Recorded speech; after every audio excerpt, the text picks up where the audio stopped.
today is sight-in day for the Dialed Arxos. I'm gonna walk you guys through the whole sight-in process, show you just how easy it is. And then a lot of people have been asking me what the pin gap is on that 3-pin sight. So I'll let you guys know what that is. Keep in mind, I am sighting in with my Total Archery Challenge arrows. But yeah, gonna go ahead, start shooting some arrows and get this thing dialed in. All right, so according to the sight-in process, you're just supposed to basically sight it in at 20 and then start to walk it out. Now, I'm just gonna attempt to jump probably right to 50. These targets are pretty big here, so we definitely got a little bit of room. There is a little bit of wind, but it's coming head on, so it shouldn't affect our left and right too much. The whole goal today is to get out to 90 yards. So this is gonna be our first shot at 50. That was a little shaky for the first one, but our up and down honestly wasn't that bad. We're actually a little high. I'm gonna back it down to like 15.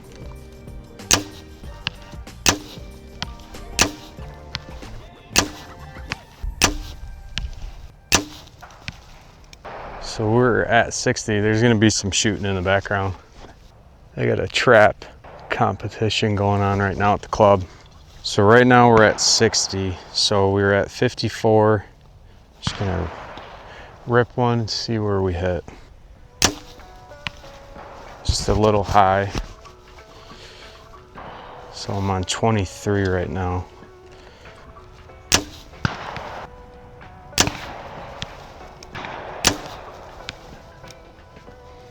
That was a good release. Right in the bullseye. So right now, so we shot our 60. That's essentially what we need for our sight tape. So we're on, that's 23. So I'm gonna take my sight tape card and I'm just gonna mark 23 just so I know and I don't forget when we go to line these back up later. So now we're just basically gonna work out to 70. Right now we're at 71. All right, so 70. So I'm thinking probably, just gonna go 30 and see where we hit at 70. It was really low. I ranged and then shot the wrong target. But our last shot, I think, was still a touch low at 80. So I'm gonna go up 2 more yards. So right now at 80, I'm at 37. All right, so 60. I'll show you guys where we're at. This was 60, 2 good shots. So that's when we settled on that. And then this was supposed to be the target I was supposed to be shooting at, but I went right back to number 24. Explains why my first one was so low. And then these were the last 2 that I ripped after the adjustment. So it came in super high, came in low, made an adjustment. So up and down is probably a hair low. So we'll probably make another adjustment, shoot a couple more, and then from there we're just gonna walk it right out to 90. So we're at 80 again. It's on 35 right now. We just gotta make sure that we're trying to do really clean shots.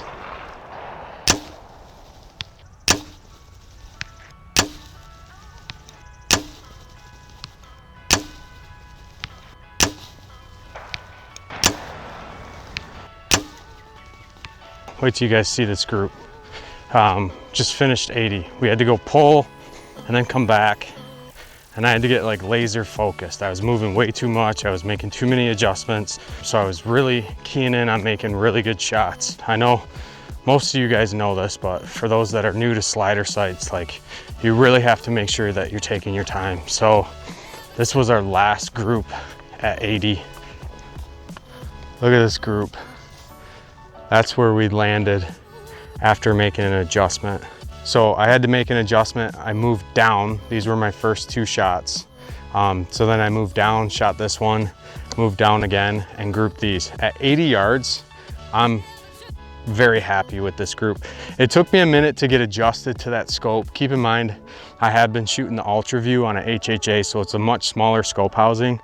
Going to this one and shooting long distance has definitely been a little bit of an adjustment, and that's kind of why I just needed to shut the camera down and just settle in on focusing on my release and making sure that my scope of housing was lined up. But I mean, that group right there is money, dude. So I'm stoked about that. So we're gonna pull these, probably make a quick adjustment, shoot one more time now that we're shooting good, see if we can bring it down right into the bullseye, and then from there, we're gonna walk it out to 90.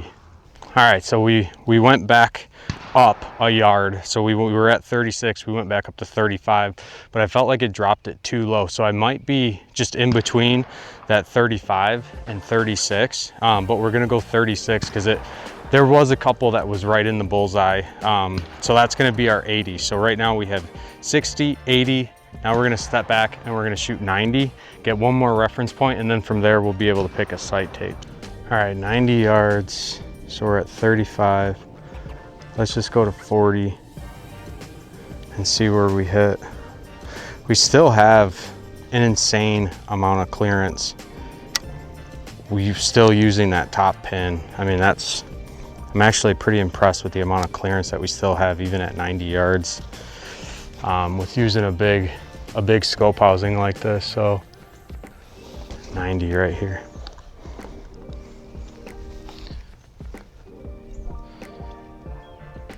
I might actually put it on 43. 43 for 90. Let's see where we hit.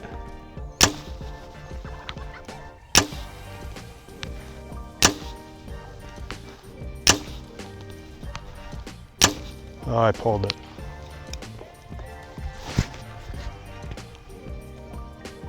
Pulled that one high. I'm gonna shoot one more. Getting a little fatigued. We've probably shot like 8 rounds.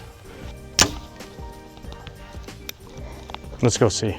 So this was our first 4 arrows at 90. First 4 at 90, and then this is the one I pulled high. And then I pulled that one. That was my last one. So let's go ahead, let's pick a sight tape out. All right, everyone, so we're back at the house, and I decided to come back here to install the sight tape, A, because of all the background noise, and B, I actually forgot some tools that I had needed to do this. Now, a couple things that I want to mention about the whole sight-in process. As you guys saw, it is super easy, obviously, and I mentioned it in the video. You just want to make sure that you guys are making the best shots that you possibly can before you decide to move up a yard. Now, obviously, my group at 60 wasn't the greatest, but I did have those 2 shots which I knew broke clean, so I was happy to move forward, and I knew that I was going to use my farther yardages as my main point of reference. So that 80 was obviously a really good one, and then also the 90 was a really good reference point, and it lined up perfectly on one of the sight tapes. Now, one thing that I forgot to mention in this video is before you go out and do the rest of the sight-in process, you want to find your 20, and then you want to go back and level the sight, level your second axis, and then level your third axis. A lot of my shots were pushing to the left when there wasn't any wind, so I just need to make a couple clicks, because when you do sight in the third axis, you got to basically dial out the windage all the way to the left, being that I'm a right-handed shooter, and I think it just needs a couple clicks to bring it back right, and then we'll be good to go. Now, after installing the sight tape. Now, keep in mind, and I mentioned it in the video, that I'm using a Total Archery Challenge arrow setup. So out of my bow, it's shooting about 290 feet per second. It's a 401 grain arrow.